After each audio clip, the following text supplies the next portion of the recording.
Now, our next speaker is someone whom also needs no introduction. Still, I will introduce him. He's someone, the last time I met Shaykh Abdullah Hakim quick, I'm not entirely sure whether he remembers this, but it was like something around 20 years ago. And it was a very fleeting and very quick passing by, but it was something that filled me with pleasure.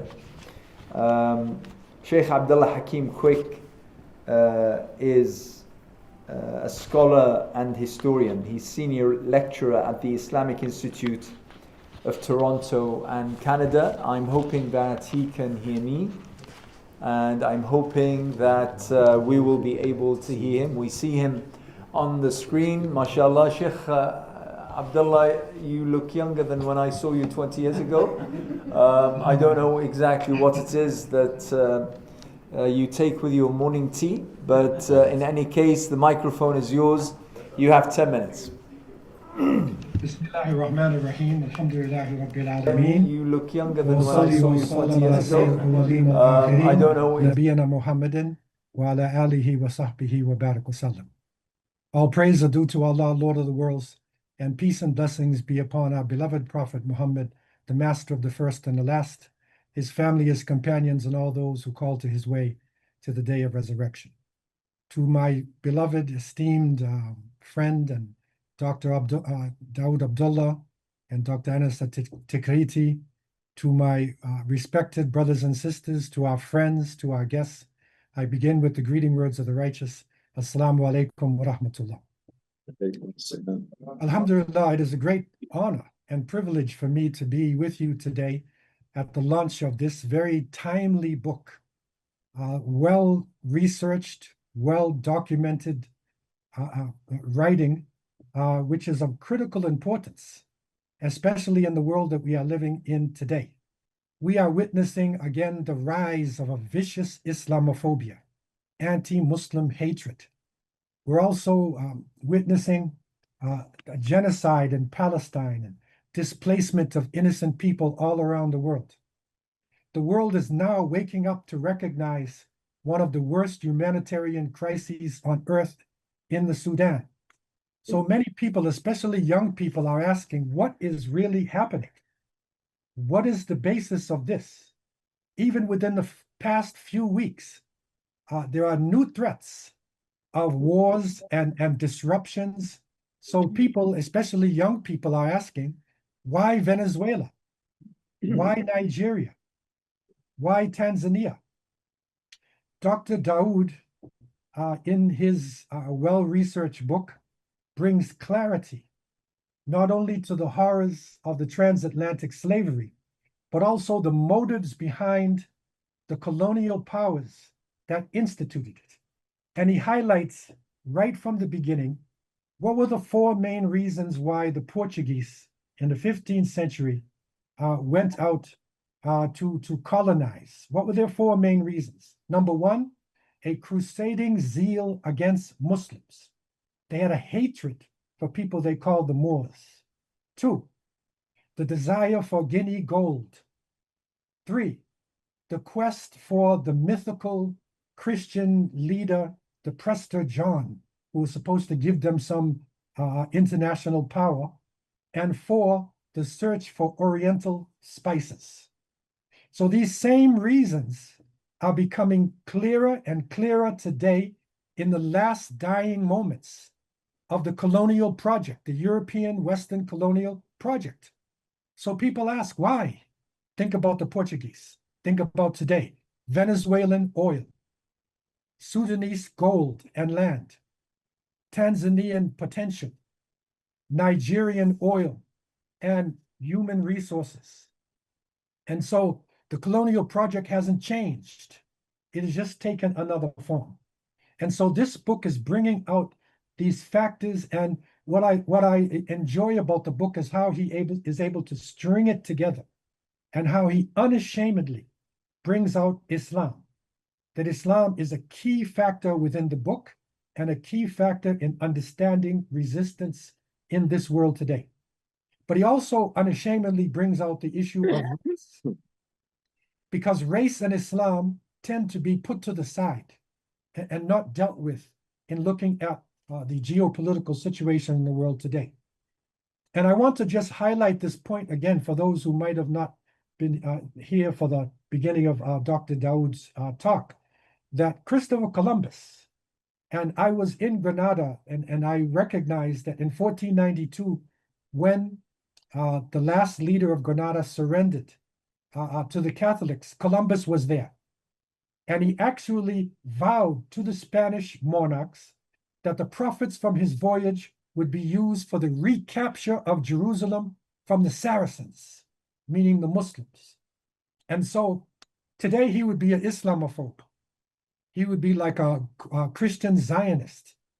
So things are repeating themselves over again, and it's coming through the thread of this work. In terms of the transatlantic slavery, the book brings out clearly and graphically the brutality that happened, and church justified dehumanization of African people. And it also shows that African people resisted. They resisted in many different ways. And this is interesting because I studied for a master's in African history and a PhD in West African Islamic history from University of Toronto, and spent time in academia. And in going through the texts, very rarely did you connect African Muslims with resistance.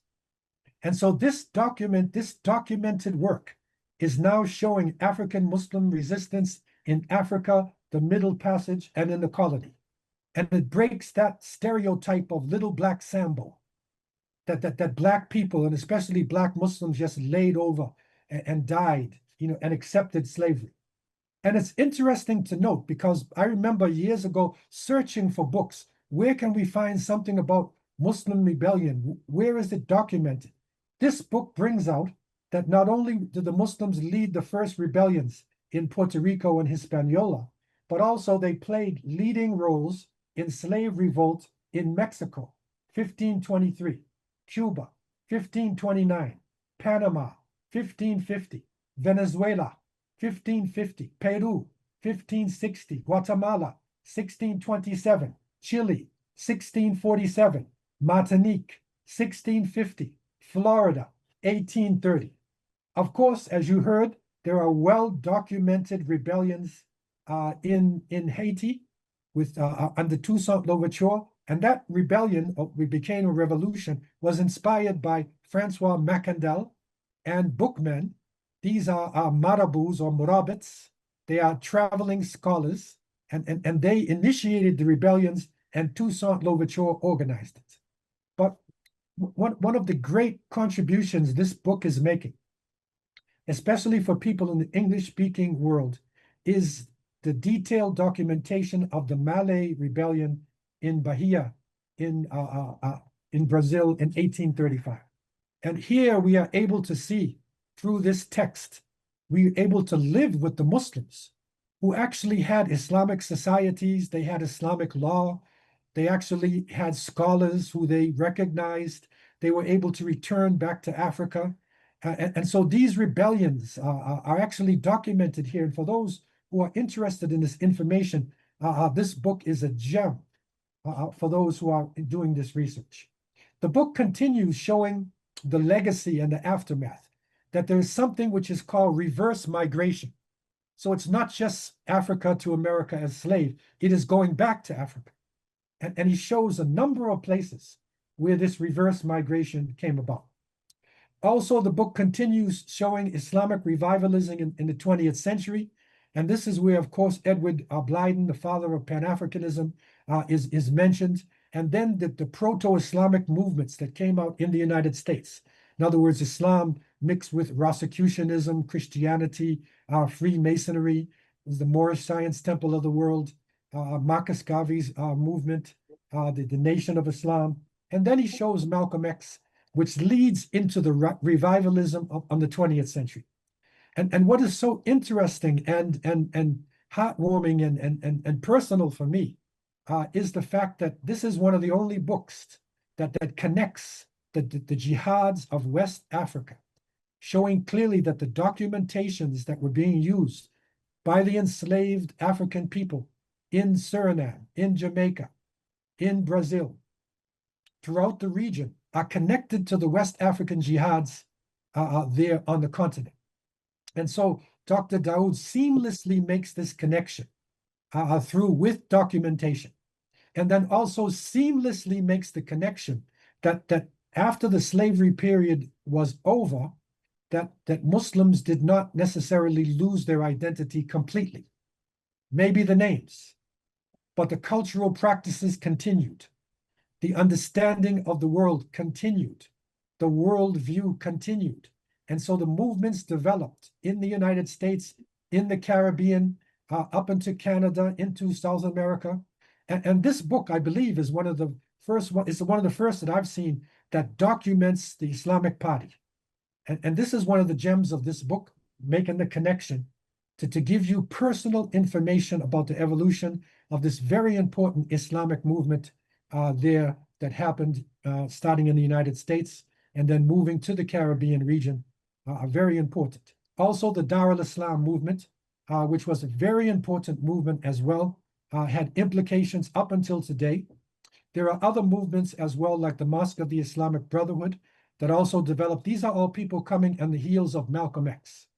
And so this is the continuation. It's like cultural continuity. It's like political continuity. It's resistance that continue amongst African Muslims. And it's interesting to note that one of the patriarchs of Islam in America, in New York City, Imam Dawood Faisal himself, who was at the State Street Mosque, and from his center came the Dar al-Islam, many movements. He was from Grenada as well. And so Grenada has given a lot to the Islamic movement and continues, to give. And that's very personal for me as an individual raised in America with Caribbean roots. My grandmother came from Barbados. Having that connection and seeing it together in continuous rebellion, connected to today, is the great achievement of this text. So for those who are researchers, those who want to understand what happened to African Muslims, those who want to reflect upon what is going on in the world today, this book is a gem of information. This book is the basis of more studies that inshallah will continue in this very important area. And I pray that Allah subhanahu wa ta'ala would bless Brother Dawood and Imam Shaykh Faisal, and all those who have struggled in this cause and are continuing, holding the banner up high. May Allah bless them. May Allah give Dawood success in this life and the hereafter. And make sure you get a copy of this book. Give it to your friends. Put it in your libraries. I leave you in peace. Assalamu alaikum wa rahmatullah. Rahmatullah, Shaykh Abdullah Hakim, quick, thank you so much. I don't think that there is higher praise than what we've just heard. And I second what Shaykh Abdullah has just advised. So once again, I press on you to make sure that you obtain a copy, at least a copy, of the book before you leave.